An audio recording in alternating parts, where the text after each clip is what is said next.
maqaan keenya jedhama waaqayyo immoo maalirraa si gargaare? Maqaan koo Masarat Lammaan jedhama. Asuma keessan jiraadha jechuudha. Ani kana dhugaa bahu waa'ee ishee mucaa obboleettii koo kanaatidha.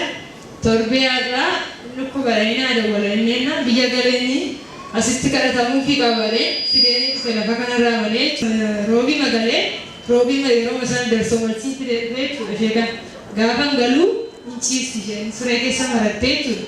Mucaa xiqqoo tokko fakkaattee baay'ee huqqattee jirti gaafan galuu jechuudha. Annaa harka ishee fi miila ishee walitti kotteessee naan jedhanii naasuudhaan fiigaa galee jechuudha. Kadhatamee fi dirqama fayyuu qabdi lafa kanarratti hedheetan fiigichaan galee fidee dhufe. Achi fidee dhufee naannoo sana teenyee wangeelli lallabamee ka'ee raajiin keessa deemanii kadhachaa turan jechuudha. Achi ishee bukkee ga'anii hafuurri guddaa bitoshaa maqaa Yesuusiin irraa gad deebi'ee radhanii kadhatanii jechuudha. Sanumaan kan ka'e galgala sana galtee fayyaa ishee taate qoricha sinni istimaa fi sennaan fayyeera namaan bara liqimsattee jirti. Isheen addana jirtu biyya jirti si addana jira.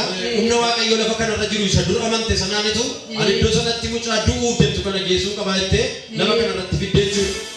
Ani shintibeetii irraa qabanii kaasu waan battee ani maatii ishee ani bukkeen jiru jechuudha. Shintibeetii irraa qabnee kaasna harki ishee miilli ishee walitti kottaa'ee gaafa jedhanii baay'ee naasuudhaan fiigaa dhageen bakka nyaatti budaan tincaa kana fayyuma qabdee naasuudhaan fiigaa galee gaafa dhufaa jiru yaa waaqayyo dadhabbii keenyaan balleessii nama kana jooree dhufee makiinaan ishee walitti deebi'ee jechuudha gaaficha. Dirqama kadhannaa nama kana kadhatamuu qabaa jedhee galgala sana asii gallee namni shintibeetii irraa kaasee siin jiru ofii mashee kaatee buleessu wayyaa. Galata waaqayyo dhabamayyu.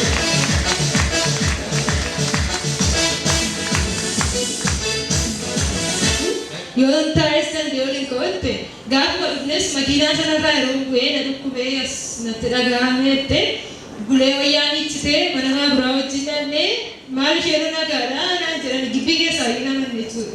Baay'ee dhukkubaa jiraa deeme yeroo deeme gaafa bulee nagaa argan ishee nagaadha naan lakkichitti dhattee kadhatamee fi fayyitee jedhee bakka qoricha sana singattee qorra dhalanii 350 qoricha kennanii fi erga gaafa raajiin sagalee irratti baasaniitiin mana fincaanii yoo dhattes teessees ta'uu maal hin dandeessi jechuudha. Nagaa masheedha argasii bifti ishees deebi'ee gaaficha baay'ee qottuu turteechi kan baay'ee ture kunooma bifti ishees deebi'eeraa nagaatti deebi'ee. Isa nagaa namaa deebisu waaqayyoodhaaf.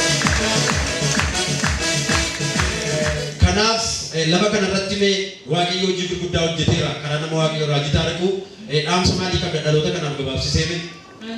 Lafa kanarratti amantiidhaan yoo dhufanii murteeffatanii waaqayyo na arguu qaba jedhee namni dhufee oguma waaqayyo iji isaa hin argaa oguma hidhaa isaa hin kan jedhan waaqayyoodhaaf galatamayyu. Waaqayyo sinaa eebbisu isa si fayyise Yesuus biraan hafini fayyinni kee immoo itti hafuuf bara baraan. Asiin oollee du'a badiisa yoomuu garaan koo sitti na